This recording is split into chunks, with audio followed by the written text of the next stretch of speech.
Hello বন্ধুরা, আমরা আছি ফেরিতে। পাবনা থেকে নাজিরগঞ্জে ঘাট হয়ে আমরা পৌঁছাবো ধাওয়াপাড়া রাজবাড়ি ফেরিঘাটে। যারা এই ফেরিতে যাওয়া আসা করেন তারা চিনে থাকবেন এই মুখগুলো। যে সকল যাত্রীগুলো পাবনা, সিরাজগঞ্জ, বগুড়া, নাটোর, রাজশাহী যারা এই রুটে চলাফেরা করেন তারা ইনাদেরকে অবশ্যই দেখেছেন। আর ফেরিতে কিছুক্ষণ সময় কাটাতে এবং নিজের যাত্রা ও ক্লান্তি দূর করতে আমরা মাখা ঝালমুড়ি এবং বাদাম অবশ্যই হয়তোবা আপনি খেয়েছেন, না খেয়ে থাকলেও দূরে দাঁড়িয়ে দেখেছেন এদের ঝালমুড়ি বানানো অথবা আমরা মাখা বানানো অথবা বাদাম বিক্রি। তাদেরকে নিয়েই আজকের এই জীবনের চিত্র। কেমন আছেন কাকা? ভালো আছি। ব্যবসা কেমন? ব্যবসা বাণিজ্য নাই কাকা, ব্যবসা বাণিজ্য একেবারে লস, ব্যবসা কিনাই নাই এবারে। কতদিন ধরে এই ঘাটে আপনি? 18-20 বছর। অনেক দিন হয়েছে। জীবন এইভাবেই চলে নাকি? এইভাবেই। আলহামদুলিল্লাহ। যাই হোক, ব্যবসা ছোট হোক বড় হোক, ব্যবসা তো করতেছেন, অন্য কিছু তো করে খাচ্ছেন না। এইটাই না, শুরু যাওয়াতে করতেছি না। ছেলেপেলে আছে তো? হ্যাঁ, আছে। কি করে তারা? এই বাড়ি কাজ কাম করে। আচ্ছা কাকা, ভালো থাকেন তাহলে। হ্যাঁ, আলহামদুলিল্লাহ। ভাইজানের বাসা কোথায়? ধাওয়াপাড়াতেই? হ্যাঁ, আমার বাসা হলো ধাওয়াপাড়া ফেরিঘাট। ভাইজানের নাম কি? মোহাম্মদ রুবেল সর্দার। এই ফেরিতে কতদিন ধরে ব্যবসা করেন? আমি 22 বছর। ইনকাম কেমন হয়? ইনকাম 500 টাকা 600 টাকা হয়। ভাই তো ঝালমুড়ি বিক্রি করেন না? জি জি জি। না, ওই যে একজন খাওয়ার পরে বললো যে ভালোই মজা হয়েছে, এখন মিথ্যা বললো কি সত্য বললো? মানুষ যদি এই ফেরিতে আসে নাজিরগঞ্জ থেকে ধাওয়াপাড়া, তাইলে বোঝা যাবে। আপনার ঝালমুড়ি খাওয়ার পরে বোঝা যাবে। হ্যাঁ, বগুড়া থেকে বরিশাল যারা রওনা দেয়, যারা যাইতে বেড়াইতে যায় তারাই খায়। এই যে সব যাত্রী খায়। আচ্ছা আচ্ছা। এই রোডে যারা নাজিরগঞ্জ থেকে ধাওয়াপাড়া যায়, এই রোডে যারা চলাফেরা করে সবাই জি জি জি। আপনার ঝালমুড়ি খাই, মানে ভ্রমণ করে আর। হ্যাঁ হ্যাঁ, বরিশাল থেকে বগুড়া যায়, বগুড়া থেকে বরিশাল যায়, তারা এই ঝালমুড়ি সম্বন্ধে জানে, কে ফেরিঘাটের খবর জানে।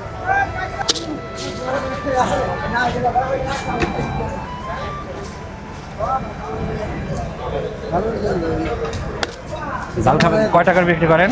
10 টাকা 20 টাকা সব পেলে। কয় টাকা দেবো? কয় টাকা?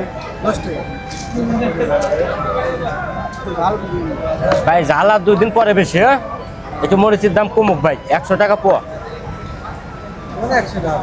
আমাকে দেখ ভাই।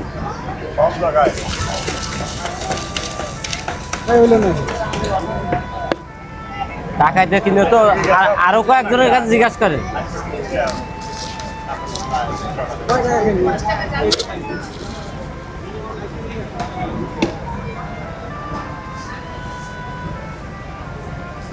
হ্যাঁ, দেখেন তো কেমন।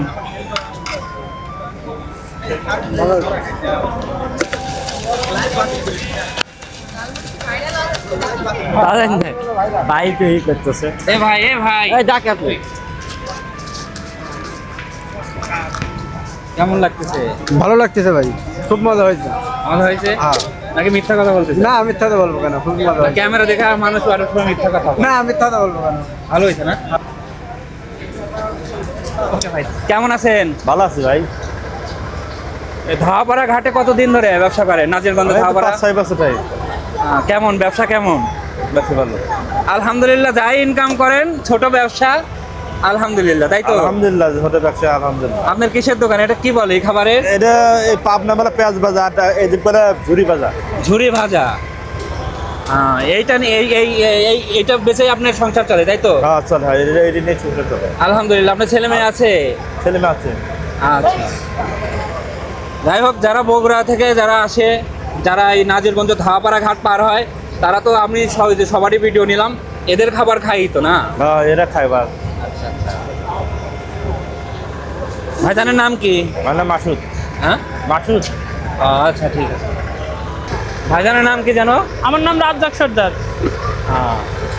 ভাইজানের তো এই কি বলে এটা, আমরা পেয়ারা কামরাঙ্গা এগুলো মাখান, তাই তো? জি জি। আমরা পেয়ারা কামরাঙা মাখান। কতদিন ধরে এই ব্যবসা করেন? এটা 15-20 বছর ধরে করি। 18-20 বছর, 18 বছর, 15 বছর। যাই হোক, যারা এই ধাওয়াপাড়া নাজিরগঞ্জ ঘাটে চলাফেরা করে তারা তো আপনার মাখানেই খায়। জি।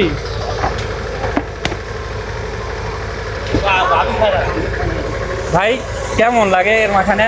অনেক সুস্বাদু, ভালো লাগে। প্রতিনিয়ত এই ব্যবসাগুলো করে আর আপনারা এখান থেকে চলাফেরা করেন? এখান থেকে খাওয়া ডেলিভারি একের ছাড়া তো আর অন্য কোনো লোক নাই। আর এরা অনেক ব্যবহার অনেক ভালো, খালি আমরা মাখানা টাকা পয়সার পরে দলিল দিয়ে দেয়। প্রিয় বন্ধুরা, তাহলে আজকের মতো যাচ্ছি। দেখা হবে নতুন কোনো ভিডিওতে, নতুন কোনো জীবনের গল্প নিয়ে। সাবস্ক্রাইব করে আমাদের পাশেই থাকবেন।